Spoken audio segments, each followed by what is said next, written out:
வணக்கம் உறவுகளே. இப்போ நாங்கள் எங்கே போகிறோன்னா அடுத்த விலாக் தான் இது. பத்மநாபபுரம்.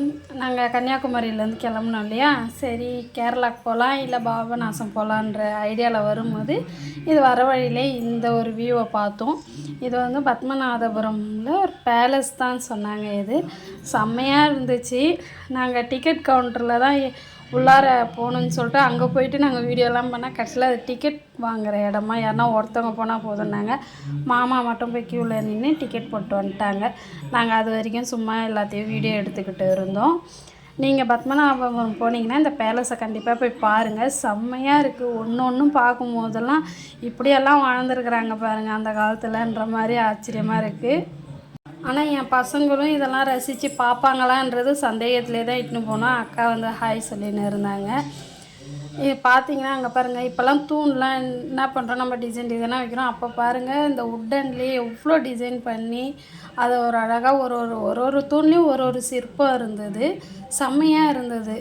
சம்மருக்கு வந்து இந்த வாட்டர் ஃபால்ஸு அது மாதிரி தான் போகணும், என்ஜாய் பண்ணுற மாதிரிலாம் போகணுன்னு நினைக்காதீங்க. இது மாதிரி பழைய நினைவுகளெல்லாம் போய் பாருங்கள். இது வந்து அந்த காலத்தில் வந்து ஷோபா போல் இருக்குது, கடப்பாக்கல்ல செஞ்சுருக்காங்க. இது சேரு. இது வந்து அந்த காலத்தில் வந்து ராஜாராணி பேலஸில் வந்து தீபம் ஏற்றுவாங்க போல் இருக்குது. இது வந்து வால் ஸ்டாண்ட் மாதிரி ஏதாவது வால் அது மாதிரி வைப்பாங்க போல் இருக்குது. எனக்கு அதிகமாக எதுவும் தெரியாது. நானாக ஒன்று எக்ஸ்பிளைன் பண்ணுறேன் எனக்கு தெரிஞ்ச மாதிரி. அந்த காலத்தில் கத்தியெல்லாம் வைப்பாங்கள்ல, பெரிய பெரிய வால்லாம், அது மாதிரி ஸ்டாண்டுன்னு ஹூக்குன்னு நான் நினச்சிக்கினேன். இது வந்து பரணை மேலே ஏறுறது தான். நம்ம வந்து மாடி ஸ்டெப்பு போல் அவங்க உட்டனில் எவ்வளோ ஹைட் டிஸ்டன்ஸில் வச்சுருக்காங்க பாருங்கள். பசங்க ஏற சிரமப்பட்டாங்க, இருந்தாலும் லைக் பண்ணி ஏறிட்டாங்க. என்ன தான் இருக்குதுன்னு போய் பார்க்கணும் ஒன்றுன்ற. இது வந்து அந்த காலத்தில் வந்து ராஜாவோட மீட்டிங் ஹாலுன்னு சொன்னாங்க. ஒரு ஏரியாலையும் ஒரு ஆள் போட்டிருந்தாங்க. இப்போல்லாம் வந்து மீட்டிங்னா இந்த ரவுண்ட் டேபிள் சொல்லுவாங்களே, அந்த காலத்தில் வந்து இதுதான் மீட்டிங் ஹாலு. இது வந்து அன்னதானம் போகிற இடமா. ஆனால் ஒவ்வொன்றும் பார்க்கும்போது ஒரு வியப்பாக தான் இருந்தது. நான்லாம் இதான் ஃபஸ்ட் டைம் போயிருக்கிறேன். அதனால் எனக்கு ஆச்சரியமாக இருக்குது. நீங்களாம் போயிருக்கிறீங்களான்ட்டு கமெண்ட் பண்ணுங்கள். மேலே ஏறுறதும் இறங்குறதும் வெளியிலேருந்து பார்க்கும்போது சின்ன ஓட்டு வீடு மாதிரியே தான் இருந்தது. ஆனால் உள்ளார வந்து இவ்வளோ சுற்றி இருக்குது. ஒரு பக்கம் ஏறுறது, ஒரு பக்கம் இறங்குறது, ஒரு பக்கம் ஏறுறது மாதிரி இருந்தது. இது வந்து தண்ணி ஊற்றுற தொட்டி, அதெல்லாம் வந்து ஊறுக்காய் தொட்டியாம். அன்னதானம் பண்ணுவாங்க இல்லையா, அவங்களுக்கு வந்து இந்த மாதிரி உணவகங்கள் வைக்கிற ஜாடின்னு சொன்னாங்க. இப்போல்லாம் பார்த்தீங்கன்னா அன்னதானம்ன்றது கொஞ்சம் அளவாக தான், இத்தனை பேருக்கு தான்ன்ற மாதிரி சில இடத்துலலாம் போட்டு வச்சுருக்குறாங்க. அதுவும் நம்மள்ட்ட காசு வாங்கிட்டு தான் பண்ணுவாங்க. சில பேர் வந்து அவங்கவுங்க விருப்பத்துக்கு பண்ணுறது. இதை பற்றி எனக்கு ஃபுல்லாக டீட்டெயில் தெரியாது. அதனால் எனக்கு தெரிஞ்சது மட்டும்தான் நான் சொல்கிறேன். ஒவ்வொன்றும் பார்க்கும்போது இப்படிலாம் இருந்ததா, இப்போ கட்டினா இது மாதிரிலாம் கட்ட முடியுமான்ற அளவுக்கு யோசிக்க வச்சிருச்சு இந்த பேலஸ். இங்கே பாருங்கள், இதெல்லாம் வந்து விளக்கேற்றுற மாடம். நம்மலாம் வந்து தீபத்துக்கு தான் இது மாதிரி மூளைக்கு விளக்கு ஏற்றுவோம். அங்கெல்லாம் வந்து எப்போவுமே ஏற்றுவாங்க போல இருக்குது. எங்கள் வீட்டுக்கார் டயர்டாகி உக்காந்துட்டாங்க. நான் வீடியோ எடுக்கிறேன்னா மறுபடியும் ஏஞ்சிட்டாங்க.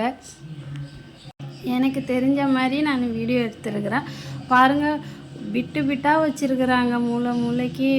இதில் தீபம் ஏற்றுனா எப்படி இருக்கும் வியூன்ட்டு ஒரு நைட்டில் தீபம் ஏற்றி பார்க்கணுன்ற அளவுக்கு ஆர்வம் வந்துடுச்சு. மறுபடியும் நாங்கள் மேலே ஏறிட்டோம். அப்புறம் தான் நான் சொன்னேன், யாருன்னா ஒரு ஹாய் பாய் சொல்கிறீங்களா, ஏறுறீங்களா இறங்குங்களா. நான் பாட்டு பின்னாடியே வீடியோ எடுத்துகிட்டு வரேன்னு சொன்னேன். மாமா அக்கா எங்கள் வீட்டுக்கார் 3 பேரும் திரும்பி ஒரு வியூ கொடுத்தாங்க. போஸ் கொடுத்துட்டு மறுபடியும் ஏற ஆரம்பிச்சிட்டாங்க. பாருங்கள், இது மேலேருந்து பார்க்கும்போது எவ்வளோ அழகாக இருக்குது. இது வந்து குற்றவாளி கூண்டு போல் இருக்குது. நானாக சொல்கிறேன், உங்களுக்கு யாருன்னா எதாவது தெரிஞ்சால் இதை பற்றி எக்ஸ்பிளைன் பண்ணுங்கள். பாருங்கள் எப்படியெல்லாம் ரசித்து கட்டியிருக்கிறாங்க பாருங்கள். இப்போல்லாம் இது மாதிரி கட்ட முடியுமா? இது வந்து ராஜாவோட கட்டிலாம். எத்தனையோ வகை, 18 வகையா இல்லை 108 வகையாக சொன்னாங்க. எங்களுக்கு எக்ஸ்பிளைன் பண்ண ஆள் அங்கே இருக்கிறாங்க. நாங்கள் தான் தயங்கி கேட்கல. அது 118 மூலிகையா இல்லை 18 மூலிகையை சேர்ந்த கட்டலாம் என்னன்னு தெரில. இது வந்து ராஜாராணி விளையாடுற ஊஞ்சல். இந்த ஒரு இதுக்கும் ஒரு ஆள் நிற்கிறாங்க, டச் பண்ணக்கூடாதுன்ட்டு. குழந்தைய கூட டச் பண்ண விட மாட்டுறாங்க. இது ஒரு கட்டல். எல்லாமே பார்க்க ஆச்சரியமாக இருந்தது. எப்படி சொல்கிறதுனே தெரியல. விட்டுட்டு வெளியே வரோம் மனசில், இதிலே இருந்து நம்ம வாழ மாட்டோமான்ற அளவுக்கு யோசனை வந்துடுச்சு. ஆனால் இதுவும் ஒரு டூரிஸ்ட் பிளேஸ் மாதிரி எல்லோரும் வந்துட்டு பார்த்துட்டு தான் போகிறாங்க. இது மாதிரி பிளேஸ்லாம் வந்து எங்கள் மாமாவும் எங்கள் வீட்டுக்காரும் தான் எங்கன்னா பார்த்தாங்கன்னா போகணும் வரணும்னு ரசித்து பார்ப்பாங்க. அந்த காலத்து லெட்டினை பாருங்களேன் எப்படி இருக்குன்ட்டு. இது மாதிரி தான் நான் எல்லாத்தையும் வீடியோ எடுத்தேன். லெட்டின் இல்லாமாம்மா எடுப்பேன்ற மாதிரி என்னை கிண்டல் பண்ணிட்டு வந்தாங்க. இதெல்லாம் அங்கே இருந்தவங்களுடைய ஃபோட்டோ, ராஜாராணி அந்த காலத்துக்காரங்களோட ஃபோட்டோ. எனக்கு எதுவுமே எக்ஸ்பிளைன் பண்ண தெரில. இதில் ஒரு முக்கியமான ஒன்று இருக்குது, நான் லாஸ்ட்டாக சொல்கிறேன் பாருங்கள். இந்த ஃபோட்டோ நான் கவர் பண்ணது காரணமே என்ன சொல்கிறதுனா, நான் இதை பற்றி மட்டும் ஒருத்தவங்க நல்லா டீட்டெயிலாக எக்ஸ்பிளைன் பண்ணாங்க. இந்த தங்க உருளி வந்து எதுக்குன்னா, ராஜாராணி குளிக்கிறதுக்கான மூலிகையெல்லாம் போட்டு பன்னீர் இதெல்லாம் போட்டு ஊற வச்சு குளிப்பாங்களாம். அதுக்கப்புறம் அந்த தங்கத்தை அங்கே வேலை செய்கிறவங்களுக்கு உடச்சி கொடுத்துருவாங்களாம். சூப்பராக இருக்குது பாருங்களேன். தங்கத்திலே அது மாதிரி செஞ்சு அவங்க குளிச்சிருக்கிறாங்க. இதெல்லாம் வந்து அந்த காலத்தில் எடுத்த ஃபோட்டோஸு. ஆனால் எல்லாத்துக்கும் எக்ஸ்பிளைன் பண்ணுறாங்க. எங்களுக்கு டைம் இல்லை, நாங்கள் பாட்டும் பார்த்துட்டு வந்துட்டோம்.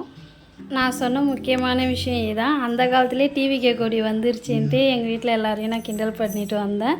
அங்கே இருக்கிறவங்க எல்லாருமே இது டிவிகே கொடியான்ட்டு எல்லோரும் என்ன கேட்டுகிட்டு இருந்தாங்க. நான் அது மாதிரி தான் இருக்குதுன்ட்டு சொல்லிவிட்டு அப்புறமா மறுபடியும் கீழே இறங்கி வந்துட்டு நாங்கள் ரூமில் பாபநாசத்தில் வந்து நைட்டு ரூம் போட்டு ஸ்டே பண்ணிட்டு மறுபடியும் காலையிலே கிளம்பிட்டோம். துணியெல்லாம் துவச்சி காய வச்சுட்டு. பாபநாசத்தில் ரூம் போட்ட வியூ இதுதான். இங்கே தான் ஸ்டே பண்ணியிருந்தோம். மாமரம்லாம் மாங்காய் நிறையா கொலையாக தொங்கின்னு இருந்தது. ஆனால் பறிக்க தான் பயமாக இருந்துச்சு. என் பசங்கள்லாம் நல்லா என்ஜாய் பண்ணி விளாண்டாங்க. நாங்கள் வேகமாக சரி கிளம்பணும், இப்போ பாபநாசம் கோயிலுக்கு போகணுன்னு கிளம்புனா இங்கே வந்து அப்பா பிள்ளைங்க பால் விளாட ஆரம்பிச்சிட்டாங்க. போகிற இடம்லாம் இவங்களுக்கு கிரிக்கெட்டு பால் விளாட்ற வேலை தான்.